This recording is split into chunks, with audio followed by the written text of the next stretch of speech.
पाकिस्तान एक बड़ा मुल्क, खित्ते का गेम चेंजर और किसी का मोहताज नहीं। रूसी सदर व्लादिमीर पुतिन के इस बयान ने भारत में आग लगा दी। व्लादिमीर पुतिन ने मज़ीद क्या कहा और भारत में इस वक्त सफ़े मातम क्यों बिछी हुई है, इस बारे में आमिर ज़ा खान से बात करते हैं। आमिर भाई, रूसी सदर व्लादिमीर पुतिन दुनिया की एक सुपर पावर के सदर, उन्होंने एक बड़ा बयान दिया है, पाकिस्तान की हकीकत को तस्लीम किया है और वो मानने को तैयार हो गए हैं कि वाकई पाकिस्तान जो है ना एक बड़ा गेम चेंजर है। असल में बात यह है कि पहली बात उस पर कर लेते हैं कि सफ़े मातम क्यों बिछा है भारत के अंदर।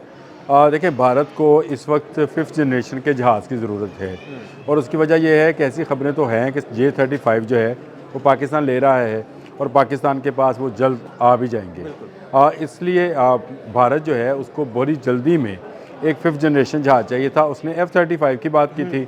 ईरान वार में F-35 जो है वो इस काबिल नहीं रहा और दूसरा भारत और अमेरिका के तल्लकात भी ठीक नहीं रहे। हाँ जी, बिल्कुल। ये एक बड़ी वजह थी कि जिसकी वजह से F-35 की तरफ वो नहीं जा रहा था।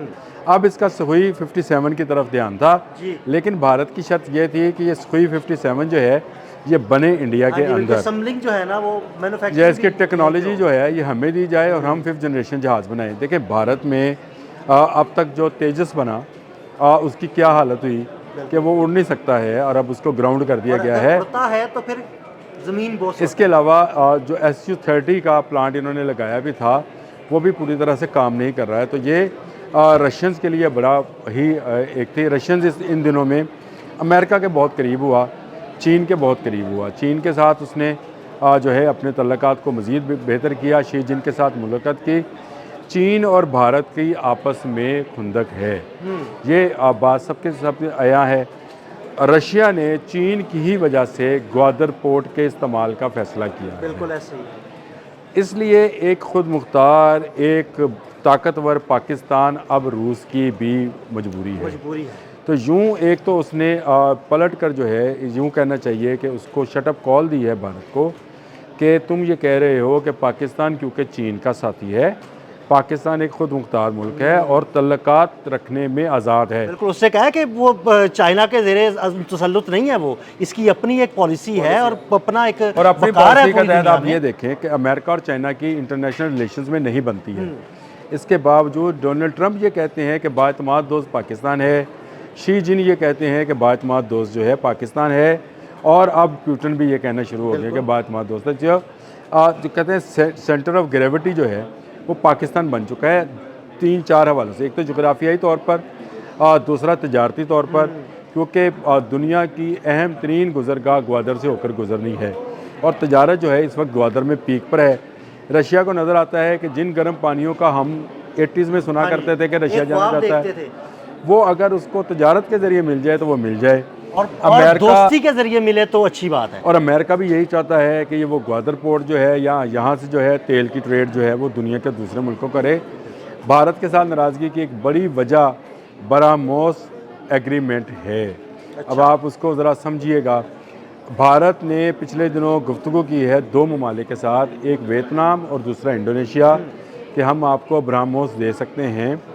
रशिया ब्रह्मोस का मौजद है। ये जो है अगर आपको तफसील में जाना चाहेंगे तो इनका ब्रह्मपुत्र और रशिया का दरिया जो है उनको मिलाकर इन्होंने नाम बनाया ब्रह्मोस। मोस उसका दरिया है रशिया का और ये दुनिया का मतलब जदीद तरीन मिसाइल्स में शुमार होता है। वियतनाम को देने का मतलब ये है कि आप बराह रास्त चीन के साथ ताल्लुकात ख़राब कर रहे हैं। और इंडोनेशिया को भी देने का मतलब ये है कि आप बाली में, क्योंकि इंडोनेशिया के जजीरा बाली में अमेरिकन अड्डा मौजूद है, मफादात हैं, इसलिए आप अमेरिका के भी ख़िलाफ़ हो रहे हैं। तो रशिया को इस वक्त यूक्रेन वॉर की वजह से न चीन के साथ बिगाड़नी है बल्कि चीन के साथ उसको नया अस्करी इत्तेहाद बनाना है और उसके साथ साथ उसको अमेरिका को भी जो है कूल डाउन रखना है, ताकि यूक्रेन की वॉर के अंदर जो अभी तक नेटो नहीं आया, यूरोपियन यूनियन नहीं आई, वो इसलिए नहीं आई कि ट्रंप ने आशीर्वाद नहीं दिया। ट्रंप का अगर आशीर्वाद होता तो यूरोपियन यूनियन और नेटो कूद पड़ते इस जंग में। रशिया को इस बात का अदराक है। भारत इन तल्लकात को मज़ीद ख़राब करना चाहता है। वो वियतनाम से जाकर अगर ब्रह्मोस जाएंगे तो चीन नाराज़ होगा, रशिया इसलिए भी नाराज़ है। चीन नाराज़ होगा तो फिर रशिया भी नाराज़ होगा। तो ये वो सारी बैनुल-अक़वामी मैंने आपको सूरत हाल बता दी कि ये इसके तनाज़र में इसके पीछे बात क्या है। भारत को अगर ये शटअप कॉल मिली है तो इसका मतलब है सुई 57B नहीं मिल रहा, बिल्कुल ऐसा ही है। और अगर मिलेगा तो तैयार उसको रशिया खुद करेगा हाँ जी, बिल्कुल। और उसके साथ वो अपनी एग्रीमेंट करेगा। टेक्नोलॉजी लेकिन बिल्कुल नहीं देगा। इससे पहले मोदी F-35 का सौदा कर चुके हैं जो कि कैंसिल हो गया। F-35 देने से इनकारी हैं। फिर ये राफेल की तरफ गए, इन्होंने 100 के करीब राफेल्स जो हैं फ्रांस से मज़ीद ख़रीदे, और ये वो सूरत हाल है जिसमें कोई भी 5th जनरेशन का जहाज़ इनके हाथ में पकड़ाने को तैयार नहीं है। F-35 को तो ईरान ने भी चीन की मदद से ना सिर्फ उसको गिरा लिया है, बल्कि अब उसका वो स्टेल्थ टेक्नोलॉजी खत्म हो गई ना, ब्रेक कर वो जो उसका रोब और दबदबा था वो ख़त्म हो गया है।